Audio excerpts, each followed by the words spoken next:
Hello, ladies. I'm Mariquita Solis, and I'm so excited to have Doree O'Neal here today. It's Wednesday live stream. We're going to be having some deep conversation here. Doree she's many things. She's an author, she's a coach, she's a healer, and we're going to be talking um, about um, not worrying about what other people think about us, why it's none of our business.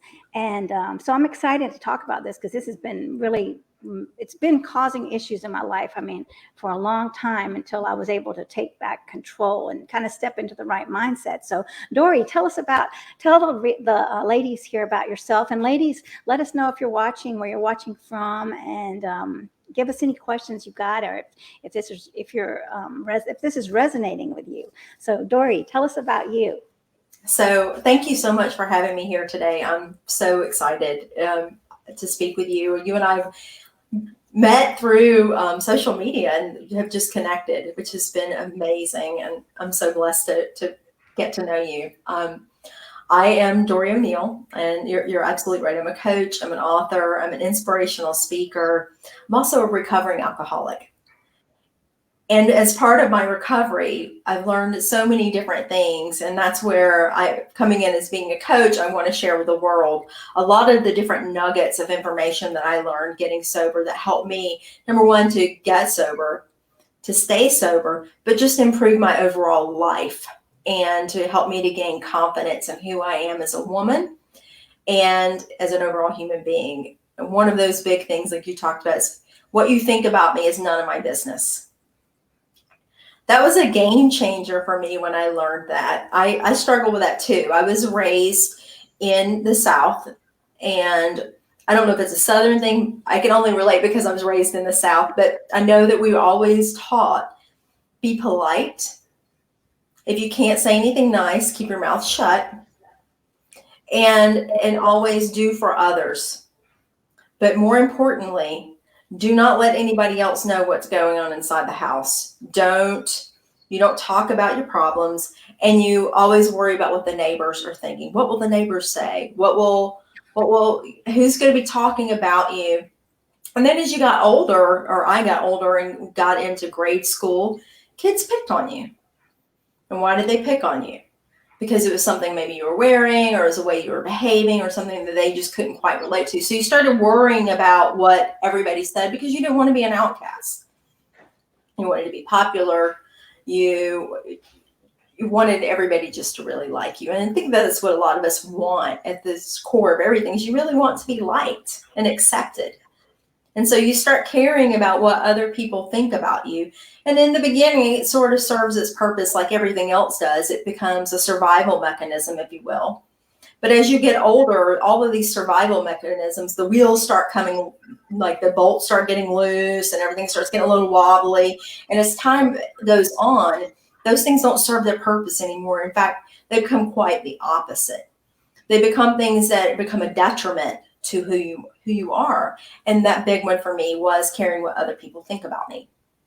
Wow. Well, in your recovery, and it seems like, I mean, that that would be a time that you would really care about, saying that, I have an issue. I mean, stepping up, because it seems like that would be a place where there would be a lot of shame and thinking, oh my gosh, I can't say that. Now I'm worried about what these people are going to think. So how were you able to overcome that then? Do you remember that happening? Or a lot of it was support from other people. I was blessed to have a good group of friends around me that understood who I was becoming, and really cheered me on. And part of that was to say, you are who you are, and let's just focus on who you are.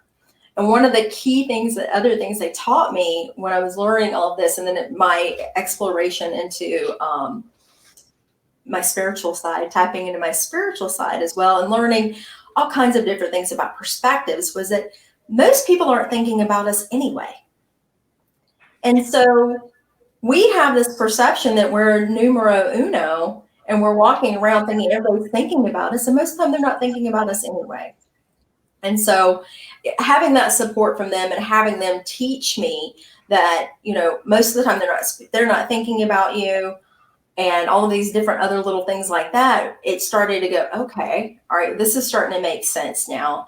And I'm going to try this over here. And so you just little by little trying to do some other things of what I wanted to do that may have been against what other people were thinking.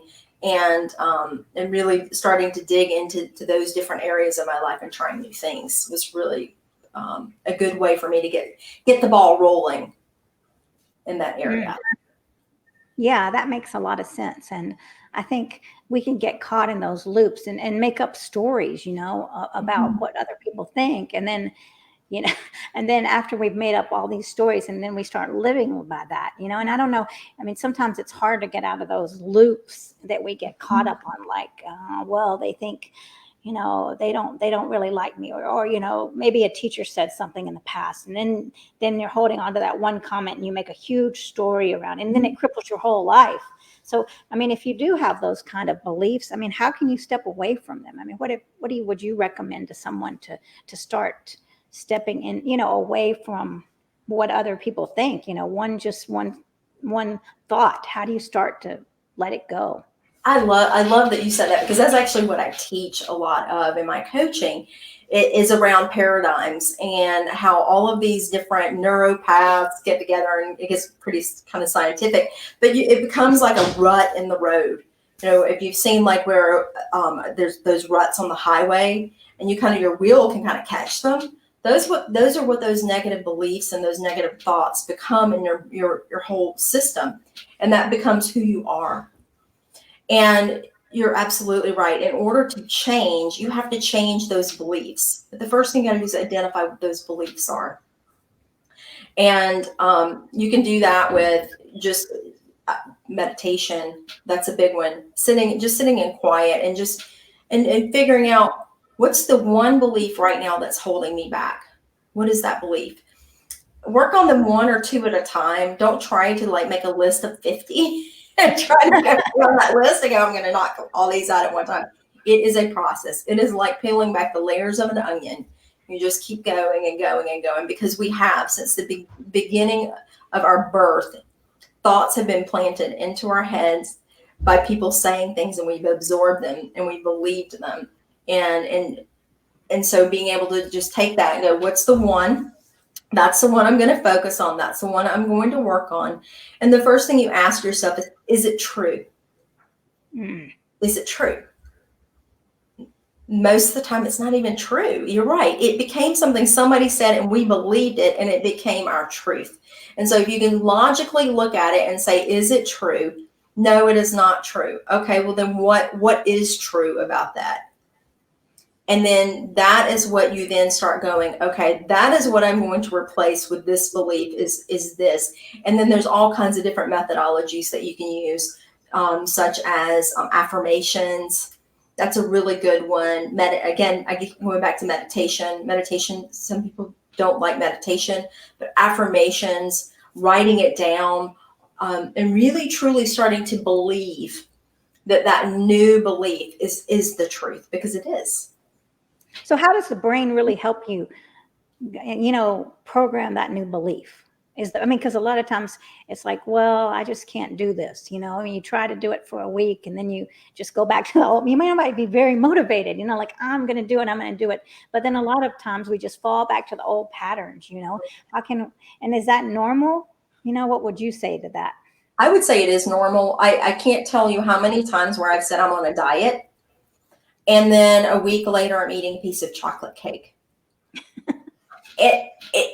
I had all the best intentions of staying on that diet, and I really wanted to stay on that diet. But there's so many things going on underneath, behind the scenes, that are those old beliefs and those old ruts, if you will, that I'm getting caught in, that bring me back down into that.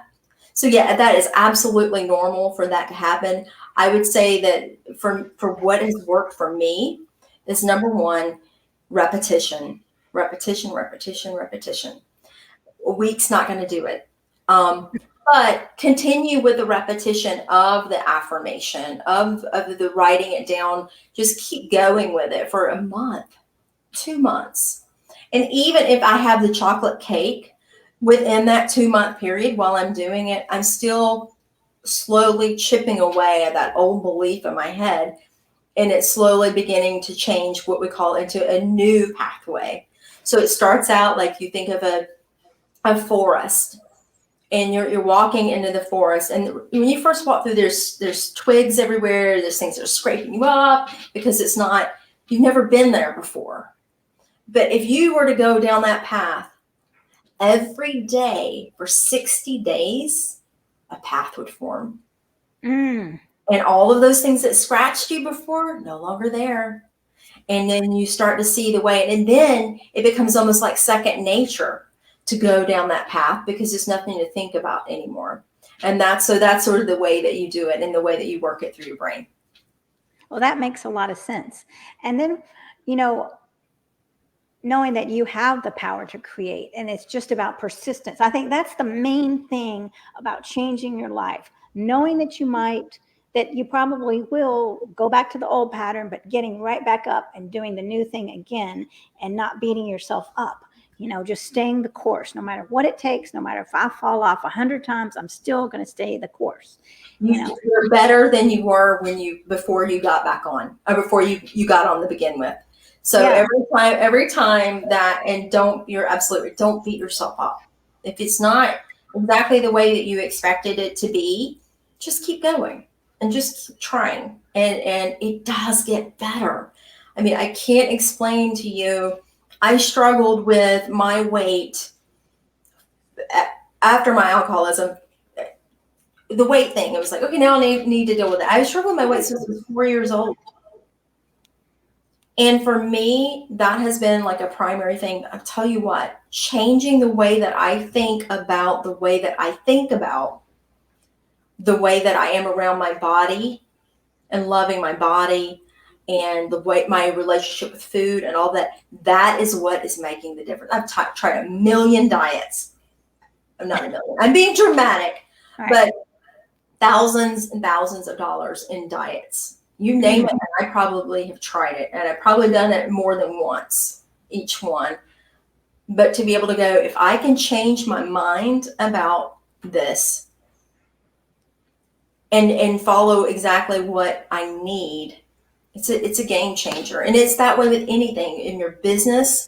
If you want to do something with your business, if you want to do something with your relationships, if you want to do something, you've got the power already inside of you to do whatever you want to do. It's incredible. Yeah, that is so true, and if you feel crippled by what other people think, you do have the power to really kind of look at that deeply, like what's behind this? Why am I so worried about what other people think? And what are some of the reasons that would cause that? I could think of maybe I have to be valued by them. But what do you see as some of the reasons, Doree? Yeah, you're absolutely right. I have to be valued. I'll be rejected and abandoned. People won't like me. All of those are the different reasons why we try to be. You're basically becoming something for somebody else, and that in the long run never works. You've got to be your true, authentic self. And if people don't accept that, then they're not supposed to be in your life anyway, which is a whole different topic for a different day. But being able to look and go, what you think about me is none of my business. And it really isn't. What you think about me, what you're thinking is really none of my business. And when you can think of that in that mindset, something will shift inside of you. And I had someone once, and I said, okay, I want you to close your eyes, and I want you to tell me, if I told you what I think about you is none of your business, what person would you be? If you had nobody in the world watching you and feeling like you had to add up to some imaginary number or some image, what would you be? That's who you are. And that sounds so freeing. And that sounds like in the relationship game, that's the place you would want to be when you're going to date, because then you're not going to pretend to be something you're not. Because so many times, like, I was so worried about what that God thought about me. I was just changing myself, and who in the world can keep up that pretend, and changing themselves and stepping away from yourself. So then you get confused. Like, I don't even know who I am. I mean, you're getting up and thinking, okay, well, now I've got to put on, I can be me for 2 hours and then I'm going to go on my date. So now I've got to change my personality to make him like me, and it's craziness. I mean, It's exhausting. Yeah, it is exhausting. You're right. And how to get out of that trap, because it is a big trap that we fall into, We're constantly shown images of what we're supposed to look like.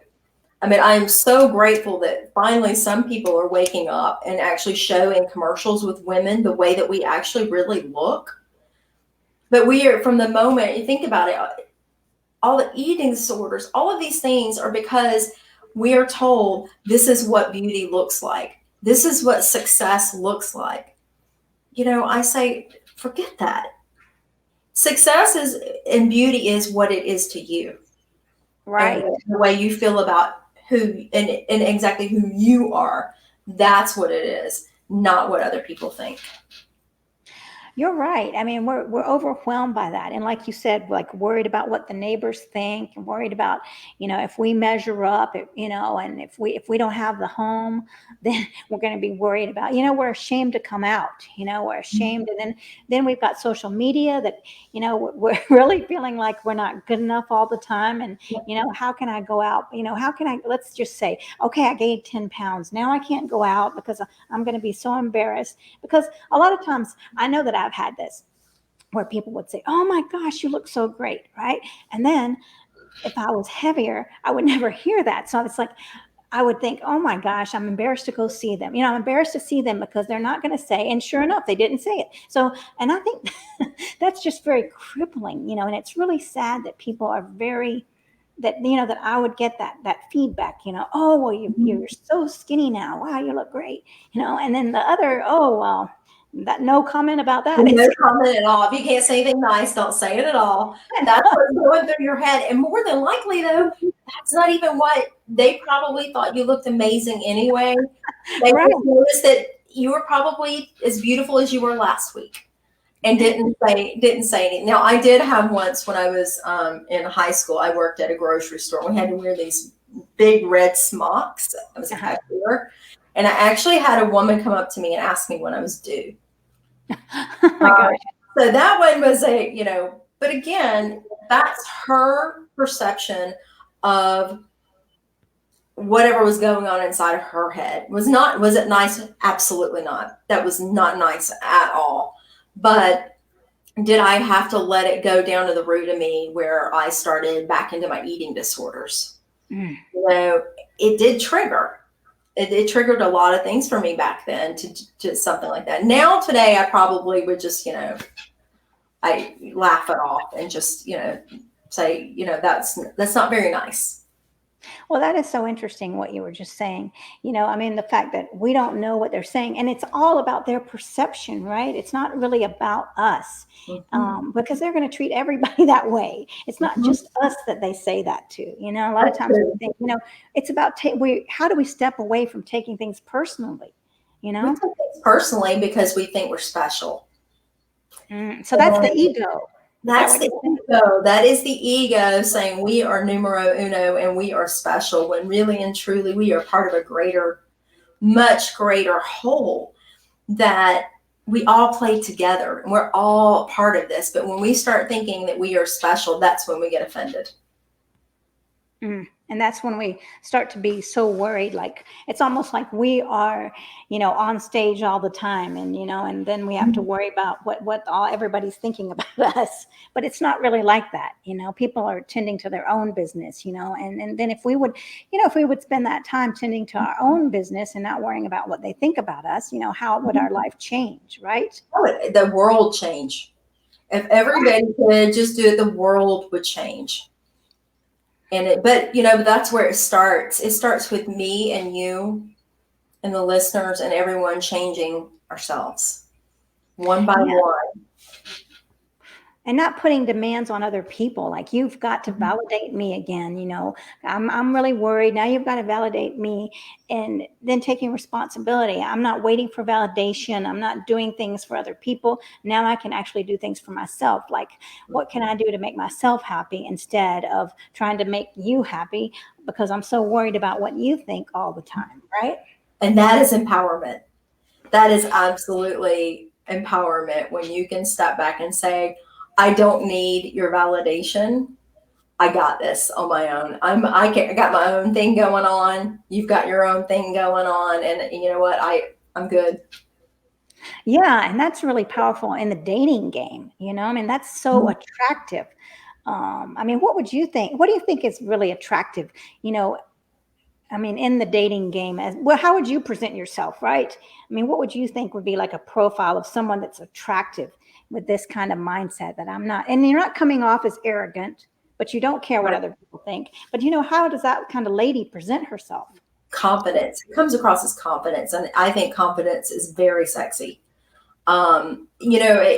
In the beginning, there may be something around like, oh, how does this person look? Or if you've got someone, let's say, that has got the outer beauty and the inside, they are not self-assured. And then you've got someone that has outer beauty, but is not as, if you looked at them side by side, we'd pick, I guarantee the person that has that inner self-confidence, empowered, is going to shine from the inside out. It's something that is your spirit. And your spirit has the way to make you just absolutely attractive. You attract, it's back to the laws of attraction too. You start attracting and pulling in what you are and what you believe you are. And so for me, I think it comes across as confidence. It comes self-assured. But also a gentleness about them as well. So it's not a in your face. Like I'm empowered, and don't question me on it. It's more of a quiet confidence. And I like that. I mean, I feel like, if you're confident about yourself, then you're going to allow other people to be who they are, right? And if you're not worried about what they think, then you're gonna allow them to present themselves in a way where they can feel confident, that they don't have to feel like they're being judged, and that you're a welcoming presence. And that's so important in the relationships. When you're holding yourself in that kind of confident energy, then you're going to nurture the relationships, because you're not going to spend all that time, that's going to worrying. It can be spent on nurturing relationships, because I see people that are so worried about this and that, and all the baggage, and all the time is spent on this baggage and baggage and baggage. And that's why it's so important to step into our power, where when we come together, we're not dealing with all the old baggage and past issues, but we can actually love each other. I always say to my husband, who's a wonderful man, I'm like, but no matter how much you work on yourself, you still have more improvement. I brought a carry-on bag into our relationship. Yeah, but so what's great is that when you work together on it, you team up together and say, let's go, how can I help you? And how can you help me? And, because relationships are either going to grow together, or people are going to grow apart. So it sounds like you all are doing that. And how has that worked in your relationship?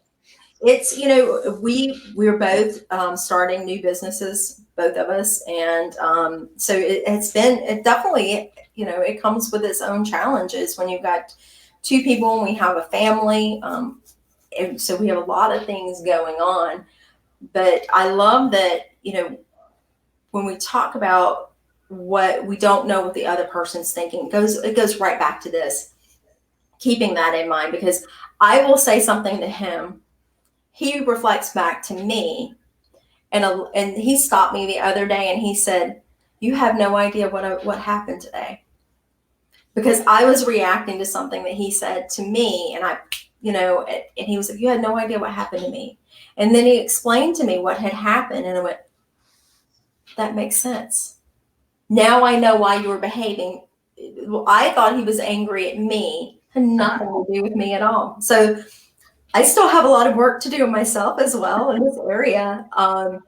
We all do. We're all, we're just here to learn and continue learning. But yeah, it's, that was a good example of how even this in a relationship is still important, is that you don't, what you think about me is none of my business. And I have to also realize that you're coming at this from a different perspective as well. And we have to kind of communicate what those different perspectives are.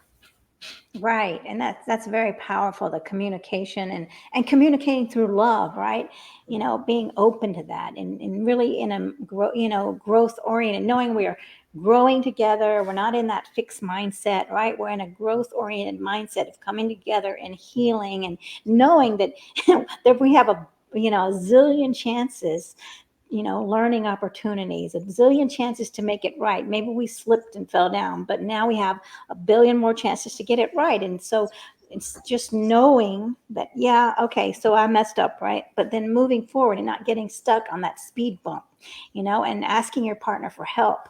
I mean, that's super powerful. And that's a beautiful, it's beautiful growth opportunities every day, I'm sure, in your relationship, It is. It really is, and it is about communication and knowing what I like and what I want and what I want out of the relationship, and then being able to communicate that to him as well. So it does. It all goes back to communication.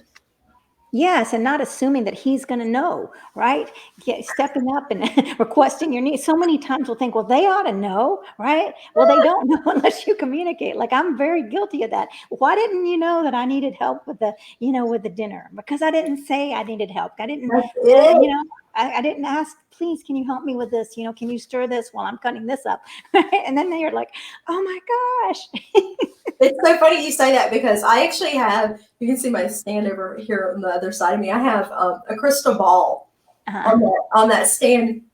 And my husband was like, I thought that you would, and I said something. He goes, what do you think? You have a crystal ball? I said, actually, I do. But we cannot, even with my crystal ball, I cannot read his mind. And that's where you're absolutely right. You have to tell and ask for help. And that comes back into also that empowerment of being who you are, to know that we still have to take care of ourselves. And part of self-care is asking for help and not trying to do it all.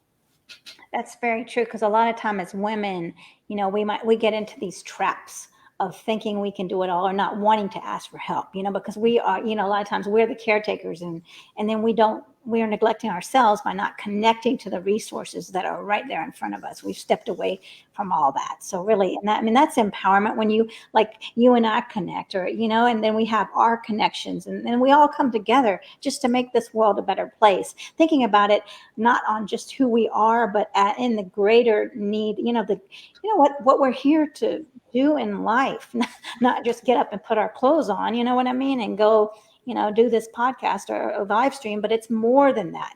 Who are we touching? And this is the rippling effect, right? Not just today, but this is going to be sent out and Yes. on and on and on. So it's beautiful. Yes, it really is. I love that. When you said that, I pictured like the stone being dropped in the pond and the ripple effect that goes out. That is how we can impact day to day, just by one small act of kindness. That is true. And you don't know who needs it. You don't. And so it ties back into what I think. Whoa, I can't even say it now. But what you think about me is none of my business. But also, if I'm acting kind, I don't know what's going on with you as well. But if I can act kind to you, I could change your whole day. And you don't know what someone has gone through that day. So if you automatically start making up stories of, the person that cut you off, you don't know if they're in a hurry to get to the hospital.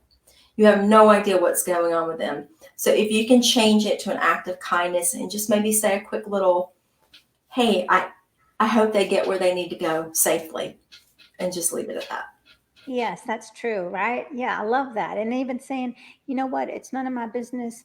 Apparently, they are hurting or something is They're going in a on. hurry. We don't know Right. why they're in a hurry, Right. but I Whatever pray it that is. they Right. get to where they need to be safely. Yeah. Exactly. Right. Right. So I love that. That's a great point to make. So you've given us a lot of wise wisdom here. And so just wrapping this up, Doree, is there anything else you wanted to share before you tell us all about where we can reach you?